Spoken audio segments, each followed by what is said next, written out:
Hello class 9 वालों। क्या हाल चाल है बताओ। एक बात तुम्हें पूछता हूँ आज। मान लो तुम्हें कह दिया जाए कि कल से स्कूल वगैरह बंद, तुम्हें घर पे ही जो पढ़ाई लिखाई है वो सब अब घर पे ही होगा, जैसे कि कोविड पे हुआ करता था। तो तुम्हारा रिएक्शन ना ये सुन के कुछ ऐसा होगा, पर रुको रुको जरा, ये तो सिक्के के एक पहलू था, दूसरे पहलू भी सुन लो। वो मस्ती मजाक जो तुम अपने लंगोटे यार के साथ पीछे बैठ के बेंच पे किया करते तो वो अब नहीं कर पाओगे। वो छुप छुप के तुम जो अपना फेवरेट चॉकलेट लेके जाके छुप छुप के खाते थे वो अब नहीं कर पाओगे, और जो बेफालतू की बातें तुम अपने लंगोटे यार के साथ बैठ के करते थे वो सब भी अब नहीं कर पाओगे। तो अब क्या ये अच्छा लगेगा? नहीं लगेगा ना। तो ये कहानी भी कुछ इसी तरह का है। चलो शुरू करते हैं। तो कहानी का नाम है द फन दे हार्ट, जिसको लिखा है आइजैक एसिमोव ने।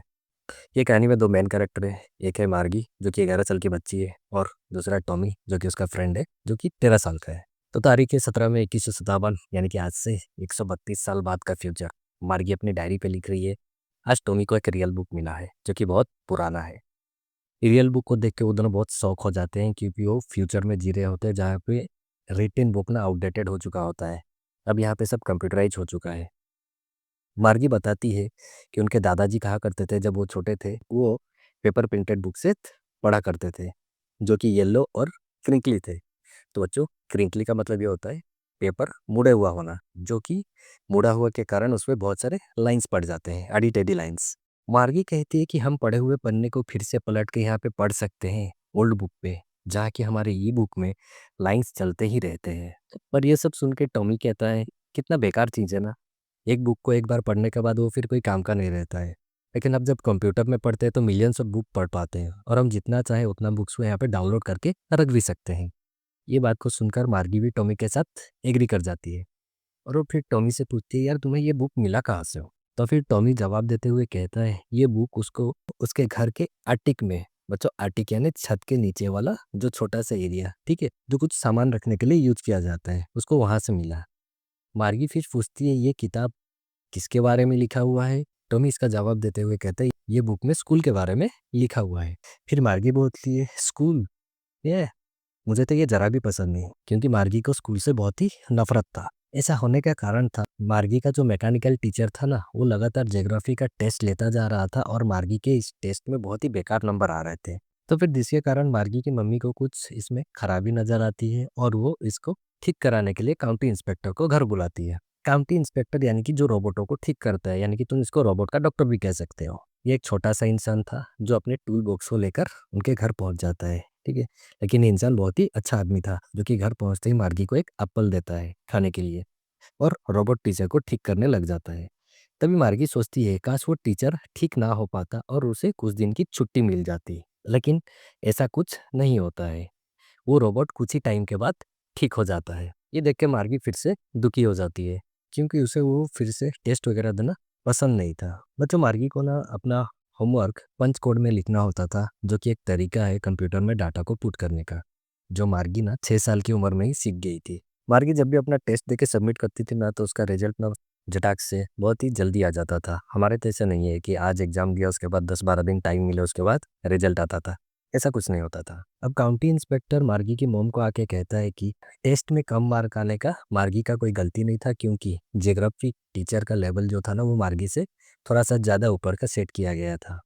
लेकिन अब वो काउंटी इंस्पेक्टर उसको 10 साल के बच्चों के लेवल का सेट कर दिया है। लेकिन मार्गी ये सब से बिल्कुल खुश नहीं थी। वो सोच रही थी कि काउंटी इंस्पेक्टर वो रोबोट टीचर को लेके चला जाए, ताकि उसे कुछ दिन आराम करने का या फिर फ्री रहने का टाइम मिले, जैसे कि टॉमी के साथ हुआ था।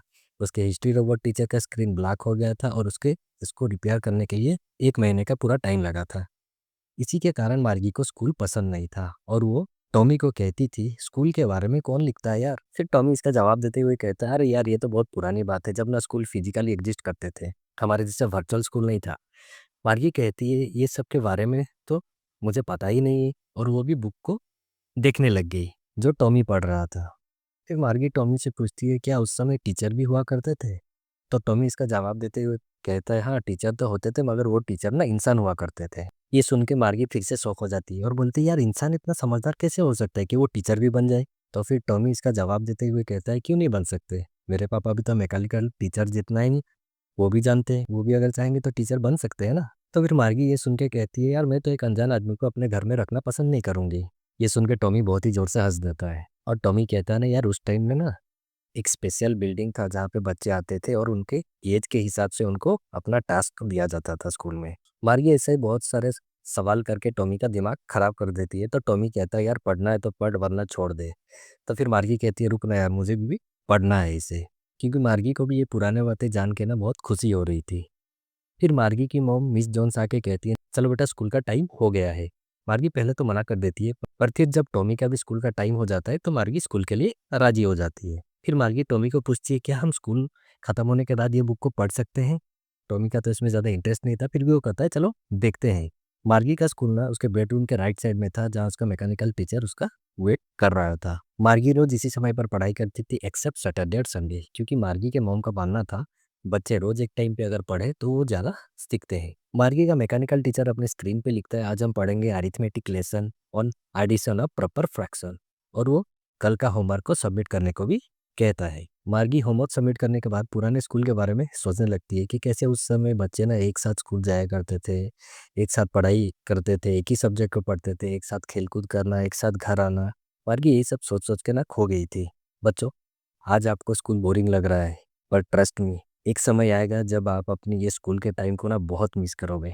तो अभी के टाइम को ना बहुत ही अच्छे से एंजॉय करो।